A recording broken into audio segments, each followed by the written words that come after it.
Audio 4 पुस्तक धर्मप्राण महामना पंडित मदन मोहन मालवीय जी।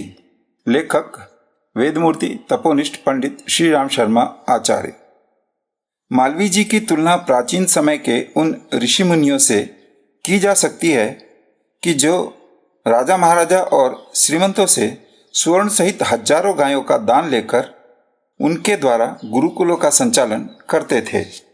यद्यपि देश काल में परिवर्तन हो जाने से अब बड़े बड़े दान बैंकों के चेक द्वारा दिए जाते हैं और गुरुकुलों का स्थान आलीशान इमारतों में चलने वाले विद्यालयों ने ले लिया है, पर तथ्य की निगाह से दोनों में कोई अंतर नहीं।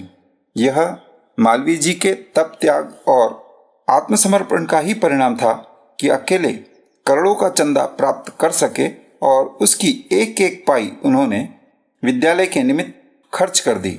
मालवीय जी और देशभक्ति। हमने कभी कभी किसी के मुंह से सुना है, मालवीय जी राजभक्त थे, अंग्रेजों से मिलकर रहते थे, इसीलिए उनको देशभक्त नहीं कहा जा सकता। हम अच्छी तरह जानते हैं कि जो लोग ऐसी बातें मुंह से निकालते हैं वे स्वयं सिवाय बातें बनाने वाले के अतिरिक्त और कुछ भी नहीं होते।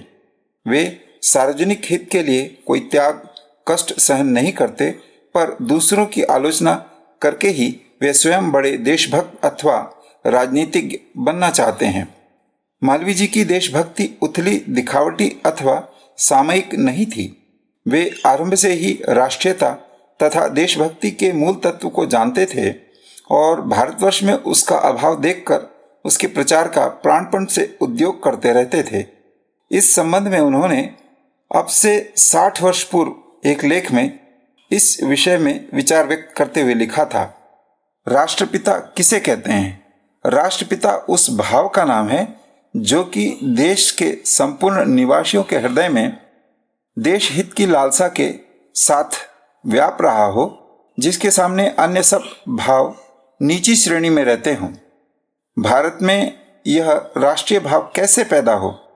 प्रत्येक भाव में भक्ति और प्रेम होते हैं। प्रकृति का यह नियम है कि मनुष्य जिस वस्तु से प्रेम रखता है उसका दास बन जाता है और उसके आगे अन्य समस्त वस्तुओं को तुच्छ समझता है। धन से प्रेम रखने वाले धर्म और यश की कुछ भी अपेक्षा नहीं करते। इसी कारण जिनको धर्म और यश प्यारा है उनके आगे धन मिट्टी के समान है। एक व्यक्ति विद्या के उपार्जन में समस्त विषय भोगों का परित्याग कर देता है और दूसरा खेलकूद में ही अपना समय बिताता है। एक दयालु आत्मा को तो दूसरों के साथ इतनी सहानुभूति होती है कि उनके दुख से वह प्रतिक्षण व्यग्र रहता है, और दूसरी ऐसी भी आत्मा होती है जो आप मरे जग परलय होए की कहावत पर ही चलती है। कुछ ऐसे पुरुष हैं जो गवर्नमेंट की खैर ख्वाही के पुछलों के लिए सच झूठ बोल न्याय अन्याय का विचार न कर दिन रात खुशामद में ही लगे रहते हैं, और दूसरे ऐसे भी हैं जिनके प्रेम और भक्ति का विषय अपनी मातृभूमि ही है। वे सच्चे सपूत दिन रात कष्ट और हानियां उठाते हुए भी देश का हित करने में ही मग्न रहते हैं। जब देश में इसी भाव की बहुत सी आत्माएं उत्पन्न हो जाती हैं और उन सब का मन मिल जाता है, तो वे एक ही उद्देश्य रखते हुए अपने सच्चे प्रयत्नों से अपने आप को नमूना अगुआ बनाते हुए आपत्तियां झेलते हुए समस्त देशवासियों के हृदय में देशभक्ति के भाव उत्पन्न कर देते हैं। थोड़े दिनों में देश ही सब लोगों में प्रेम और भक्ति का विषय हो जाता है और मतभेद, वर्णभेद, जाति भेद के होते हुए भी राष्ट्रीयता का श्रेष्ठ भाव देशव्यापी हो जाता है। जापान राष्ट्रीयता की इस श्रेणी पर पहुंच चुका है। जापानियों में बौद्ध, ईसाई और अन्य मतावलंबी भी हैं, परंतु यदि किसी से पूछा जाए कि आप कौन हो, तो वह अपने आप को बौद्ध, ईसाई अथवा अन्य मतावलंबी नहीं बताएगा, किंतु कहेगा कि मैं जापानी हूँ, मेरा धर्म जापान है, मेरा कर्म जापान है, मैं जापान हूँ और मेरा सर्वस्व जापान है। आगे चलकर बतलाया है कि भारतवासी प्राचीन काल में धर्म को ही सब कुछ मानते थे, पर जैसा आजकल हो रहा है वह दुखदाई है। धर्म को एक तमाशा बना लेना मूर्खता है। धर्म की आड़ में अपनी काहिली, निर्बलता और मानसिक अयोग्यता को छिपाना नाश का कारण होता है। सच्चा धर्म वही है जो देशभक्ति द्वारा प्राप्त हो। देशभक्ति का संचार हमारे हृदय से स्वार्थ को निकालकर फेंक देगा। हम अदूरदर्शी, स्वार्थी और खुशामदियों की तरह ऐसे कार्य कदापि न करें जिनसे कि देशवासियों को हानि पहुंचे, बल्कि दूरदर्शी, परमार्थी, सत्यशील और दृढ़ताप्रिय आत्माओं की भांति असंख्यों कष्ट उठाते हुए भी वह करेंगे जिसमें देश का भला हो। निर्धन धनवान, निर्बल बलवान और मूर्ख भी बुद्धिमान हो जाए। प्रत्येक प्रकार के सामाजिक दुख मिटें और दुर्भिक्ष आदि विपत्तियां दूर होकर लाखों बिलबिलाती हुई आत्माओं को सुख पहुंचे। देशभक्ति द्वारा इतने धर्मों का संपादन होता हुआ देखकर भी यदि कोई धर्म के आगे देशभक्ति को कुछ नहीं समझता तो जान लीजिए कि वह यह नहीं जानता कि धर्म क्या वस्तु है। प्रायः हमारे देश भाइयों का विचार है कि ईश्वर का भजन और उपासना करनी चाहिए, जिससे परलोक संभले, और झगड़ों में क्या रखा है। वास्तव में झगड़ों में कुछ नहीं रखा है, परंतु देशभक्ति उन झगड़ों में शामिल नहीं है।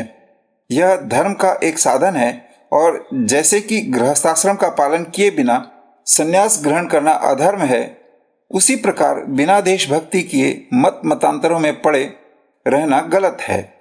महामना मालवीय जी के ये हृदयोद्गार बतलाते हैं कि वे देशभक्ति को साधारण कर्तव्य नहीं वरन एक परम धर्म मानते थे, जिसके बिना ठाकुर जी की कोरी भजन पूजा या एकांत स्थान में बैठकर मंत्र जाप करना निरर्थक हो जाता है।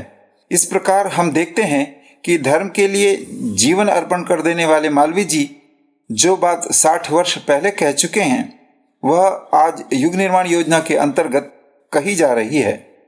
केवल मंदिर में जाकर भगवान की मूर्ति के दर्शन कर लेने, उनकी पूजा या स्तुति करने, घर के एक कोने में बैठकर घंटा 2 घंटा जप या पाठ कर लेने से ही धर्म का साधन नहीं हो सकता। ये सब धर्म की प्रेरणा देने वाली विधियां हैं। शास्त्रों में पुकार पुकार कर कह दिया है, परोपकाराय संताम विभूतयः, बिना दूसरों के कष्ट में सहायता पहुंचाए, बिना नीचे गिरे हुए को ऊपर उठाए धर्म की प्राप्ति नहीं हो सकती। मालवीय जी इस तथ्य को बहुत अच्छी तरह समझते थे। इसीलिए जहां वे शारीरिक शौच के लिए गंगा जी की मिट्टी लेकर विलायत जाते थे और रेल में यात्रा करते हुए भी ब्रह्म मुहूर्त में स्नान, ध्यान, तिलक आदि कर लेते थे, वहां वे देश के प्रत्येक आंदोलन में, प्रत्येक कठिन समस्या में, अवसर पर मैदान में आगे बढ़कर महत्वपूर्ण कार्य करने में भी कभी पीछे नहीं हटते थे। उनके इसी गुण को देखकर भारत के प्रधानमंत्री श्री लाल बहादुर शास्त्री ने लिखा था, मालवीय जी में अनेक गुण थे, किंतु उनके जीवन में 2 प्रधान धाराएं थी। पहली, भारतीय सनातन धर्म परंपरा में उनका गहन विश्वास, और दूसरी उनकी उत्कृष्ट देशभक्ति। वस्तुतः ये दोनों उनमें मिलकर एक हो गई थी। धर्म ही उनका देश था और देश ही उनका धर्म। एक से जुदा दूसरे को वे देख नहीं सकते थे। इसीलिए अनेक समाज सुधारकों और देश नेताओं से उनका मत न मिलता था, परंतु इस मतभेद के बावजूद गंगा की निर्मलता को लेकर चलने वाला उनका व्यक्तित्व देश को संकट में देखकर उस पर सर्वस्व निछावर कर देने के लिए आतुर हो उठता था।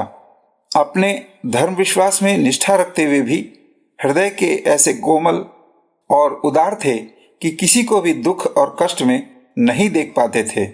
अस्पृश्यता मानकर भी वे अस्पृश्यों के लिए रोते थे। अपने धर्म में अडिग रहते हुए भी वे दूसरे धर्मावलंबियों का आदर और सम्मान करते थे। उपदेश देने के स्वभाव के बावजूद वह सेवा के लिए कष्ट सहने को आगे आ जाते थे। सच्चे महापुरुषों का यही लक्षण होता है कि उनके घर के या उनके दल वाले ही उनका गुणगान नहीं करते, वरन मतभेद रखने वाले, उदासीन और प्रतिपक्षी भी उनकी प्रशंसा करते हैं। कारण यही होता है कि वे जो कुछ करते हैं वह परोपकार की भावना से होता है, उसमें प्यार और निस्वार्थ का पूरा समावेश होता है। यही कारण है कि यद्यपि कांग्रेस के कर्णधार श्री जवाहरलाल नेहरू का मन मालवीय जी के धार्मिक और राजनीतिक विचारों से बहुत भिन्न था और उन्होंने कभी उनके साथ मिलकर काम नहीं किया, पर जब अवसर आया तो उन्होंने उनके प्रति पूर्ण श्रद्धा की भावना प्रकट की और उनके चरित्र को अनुकरणीय बतलाया। उन्होंने कहा था, हमारे सामने तो कई ऐसी मिसालें हैं जिनसे हम सीख सकते हैं। आजकल के लोग, आजकल के नौजवान बहुत कुछ सीख सकते हैं मालवीय जी के जीवन से। उनके सामने जो लक्ष्य था, जैसे उन्होंने काम किया और सफलता पाई, इन सब से हम मूर्तियां खड़ी करें, संस्था बनाएं, यह तो ठीक है, लेकिन आखिर में सबक सीखें उनकी जिंदगी से, उनके काम से और सीख कर उसी रास्ते पर चलें। आजकल के ज़माने में उसको समझकर चलें और आगे बढ़ेंगे तो यही उनका सबसे बड़ा स्मारक हो सकता है। यह अच्छा है कि समय आया उनकी शताब्दी मनाने का, तो पुराने और नए लोग सब फिर सोचें, विचार करें और सीखें कि वे क्या क्या बातें थी जिनसे मालवीय जी इतने बड़े पुरुष हुए। कैसे उन्होंने भारत की आज़ादी के रास्ते में, अपनी संस्कृति का आदर करने के रास्ते में सबको बढ़ाया, और यह कि उनके बतलाए रास्ते पर चलकर हम भारत की सेवा किस तरह करें और आगे बढ़ें। महान पुरुषों के सम्मान का सच्चा मार्ग यही है कि उनके विचारों को समझा जाए और जितना संभव हो उनके अनुसार कार्य करके दिखाया जाए। केवल उनकी जय जयकार करना, उनके चित्र और मूर्तियां स्थापित कर देना, उनके नाम पर सड़क, पार्क या अन्य कोई स्मारक बना देना, इनका वास्तविक सम्मान करना नहीं माना जा सकता। महान पुरुष इस हाड़ मास के 150 वर्ष स्थिर रहने वाले शरीर को अधिक महत्व नहीं देते। वे तो अपने सत्कार्यों और उनसे होने वाले जनसाधारण के हित को ही महत्वपूर्ण समझते हैं। उनका यह यश रूपी शरीर सैकड़ों हजारों वर्ष तक स्थिर रहता है, इसीलिए वे लोगों को उसी को अधिक महत्व देने तथा उससे प्रेरणा लेकर समाज और व्यक्तियों की सेवा करने का उपदेश देते हैं। पाठकों का कर्तव्य है कि वे जवाहरलाल जी के कथन का मर्म समझें और नेताओं तथा देशभक्तों का बाह्य सम्मान करके साथ ही उनकी शिक्षाओं को अपने जीवन में क्रियान्वित करके दिखलाएं। शीर्षक, परोपकार और उदारता। मालवीय जी का हृदय बड़ा कोमल और भावनाएं अत्यंत उदार थीं, इसीलिए अनेक बार दोषी व्यक्तियों की भी सहायता करने को उद्यत रहते थे और यदि किसी से त्रुटि हो जाती तो उसे पुनः अवसर देने को शीघ्र ही तैयार हो जाते थे। वे देश भर में सबसे बड़े विश्वविद्यालय के कुलपति, वाइस चांसलर थे और इस कारण उनके पास सदैव ही कोई न कोई छात्र किसी न किसी तरह की सहायता के लिए आया ही करते थे। जैसा हम अन्यत्र बतला चुके हैं, उन्होंने अपने कार्यकाल में न जाने कितने विद्यार्थियों की फीस माफ करा के कितनों को अपने पास से आर्थिक सहायता देकर विद्याभ्यास का अवसर दिया। इसके फलस्वरूप सैकड़ों युवक जीवन में सफलता पाकर सन्मार्ग पर चलने योग्य हो गए। यदि उनकी उस समय सहायता न की गई होती तो वे असफल जीवन ही व्यतीत करते और अनेक कुमार्ग पर चलने वाले भी बन जाते। श्री कृष्णदास नामक सज्जन ने अपना स्वानुभव लिखते हुए मालवीय जी की उदारता का वर्णन इन शब्दों में किया था। मैं एमए पास किस प्रकार हुआ, आज तक सपने में जब उस घटना को देखता हूँ तो चौंक उठता हूँ। अगर मालवीय जी महाराज का विशेष अनुग्रह न होता, यदि उन्हें मेरी सत्यवादिता पर अटूट विश्वास न होता, तो मैं अकारण अपमानित होकर उस विश्वविद्यालय से निकाला जाता जिसका जर्रा जर्रा मेरे लिए शिवालय था।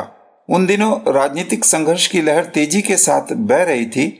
मैं उसमें आपाद मस्तक डूबा हुआ था। मुझे कक्षा में जाने और पढ़ने लिखने तक की फुर्सत न थी। अपनी समझ में मैं अपने जीवन का हर क्षण उस संघर्ष से जूझने में व्यतीत कर रहा था। नतीजा यह हुआ कि मेरा नाम कट गया, हाजिरी गायब हो गई थी। मैं जितने दिन कक्षा में जाकर बैठा उसका कोई लेखा जोखा न रहा। परीक्षा में बैठने की मुझे अनुमति मिलेगी या नहीं, यह संदिग्ध हो गया। तत्कालीन रजिस्ट्रार मेरे सख्त विरोधी थे, मगर मेरे प्रोफेसर श्री मुकुट बिहारी लाल ने मेरी सारी बकाया फीस जमा कर दी वह मेरी राजनीतिक कारगुजारियों से बहुत ज्यादा प्रभावित थे। समस्या हाजिरी की आई। आचार्य गुरुमुख निहाल सिंह घनघोर देशभक्त, विद्यार्थी वात्सल्य के महानुभाव थे। उन्होंने मेरी हाजिरी की समस्या अपनी सिफारिश से हल कर दी। रजिस्ट्रार महोदय अब भी संतुष्ट न थे। मालवीय जी महाराज के सामने मेरा मामला पेश हुआ। उन्हें मेरी सारी राजनीतिक हरकतों का पूरा पता था। उन्होंने कहा, ऐसे देशभक्त नवयुवक को परीक्षा में बैठने का अवसर न देना सर्वथा अनुचित होगा। मुझे अनुमति मिल गई। इसके बाद एक कठिन समस्या और आई। ऐच्छिक विषयों को फॉर्म में भरते समय मुझसे गलती हो गई और यह उस समय पकड़ी गई जब मैं परीक्षा देने को अपनी सीट पर पहुंच गया। अंत में मेरा मामला मालवीय जी के सामने पेश हुआ। उस समय प्रो वाइस चांसलर राजा ज्वाला प्रसाद, पंडित बलदेव प्रसाद दुबे, पंडित कन्हैया लाल, शिव प्रसाद गुप्त आदि भी उपस्थित थे। मालवीय जी ने मुझे देखते ही कहा, मुझे तुमसे ऐसी आशा न थी। मैंने कांपते हुए स्वर में कहा, बाबू अब मुझे बेईमान न समझे। मुझे एमए की डिग्री न मिले न सही, आपकी नजरों से उतर जाना मेरे लिए असह्य होगा। उस समय मेरी आंखों से आंसुओं की अनवरत धारा प्रवाहित हो रही थी। यह देखकर भोले बाबा का आसन डोल गया। उन्होंने अपने सचिव पंडित त्रिलोचन पंत को आदेश दिया, इस लड़के को मेरी गाड़ी में ले जाओ और रसगुल्ला खिलाकर वापस ले आओ। उपकुलपति की कार में अपराधी विद्यार्थी रसगुल्ला खाने को चल पड़ा। सारांश यह है कि मालवीय जी ने नवयुवक की नेक नियति पर विश्वास करके उसे क्षमा कर ही नहीं दिया, वरन एक विषय में फिर से परीक्षा लेने का आदेश देकर उसे सम्मान सहित उत्तीर्ण होने का अवसर भी दिया। जब श्री कृष्णदास परीक्षोत्तीर्ण होकर विश्वविद्यालय छोड़ने से पहले मालवीय जी के दर्शन करने गए तो उन्होंने कहा, तुम्हारी शरारतों और बदमाशियों के कारण सभी लोग तुमसे नाराज रहते हैं, मगर मैं जानता हूं कि तुम आगे चलकर अवश्य कुछ करोगे। अपनी माँ मातृभूमि के ऋण को भूलना मत। उसे तुम जैसे तरुणों से बहुत आशा है। इसके पश्चात जब कई बार राजनीतिक आंदोलनों में जेल काटकर सन 1944 में वे पुनः मालवीय जी के पास पहुंचे तो मालवीय जी के पुत्र गोविंद जी ने विनोद ने कहा, बाबू बदमशुआ आ गया, कई वर्ष की सजा काट आया है। उस समय वे बीमारी और अत्यंत कमजोरी के कारण बिस्तर पर ही पड़े रहते थे। उन्होंने श्री कृष्णदास को पास बुलाया और उनके सिर पर हाथ फेरते हुए कहा, गोविंद देखो, मैंने कहा था ना कि यह लड़का आगे चलकर कुछ करेगा। इसने मेरे मुंह की लाली रख ली।